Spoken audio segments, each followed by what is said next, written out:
Salam alaikum, bonjour. Dans cette sixième vidéo consacrée aux formes de business, j'aborde avec vous la sixième qui est celle du blogging. Donc allons-y. L'époque où l'on pouvait lire un livre numérique uniquement sous format papier est désormais révolue. Olivier Roland. Donc, dans le milieu francophone, le nom de certains blogueurs à succès tels que Olivier Roland ou Cédric Anissette sont bien connus. Qu'il soit considéré comme un art ou comme une passion par certains, le blogging est une forme d'entrepreneuriat mêlant plusieurs disciplines. Une forme d'entrepreneuriat multidisciplinaire entre informatique, journalistique, photographique, mêlant notamment les domaines de l'édition, de la création et du marketing de contenu, du commerce et même le domaine promotionnel. Donc, devenir blogueur à succès n'est pas le résultat d'un jour ou d'une seule action, mais bien la mise en, la mise en place d'un processus long et complexe, mais qui peut rapporter gros.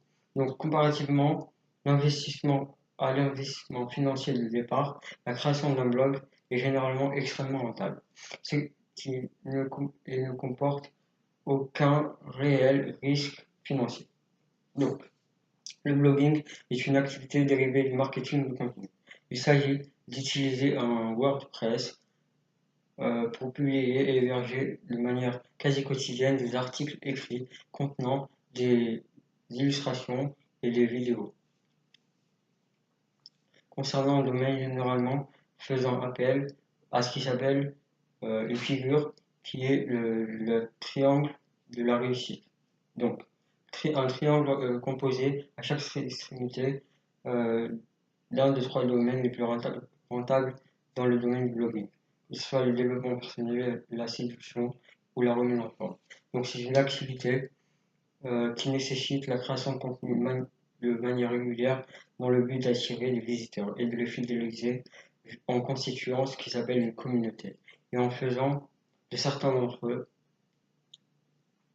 des prospects, euh, un terme utilisé en commerce, en leur proposant et en leur mettant à disposition du contenu gratuit pour ensuite leur proposer du contenu privé puis payant. Donc il s'agit de livres numériques ou de vidéos privées ou de programmes vidéo contenant généralement 4 vidéos gratuites, explicatives ou même de podcasts audio ou de place à des webinaires.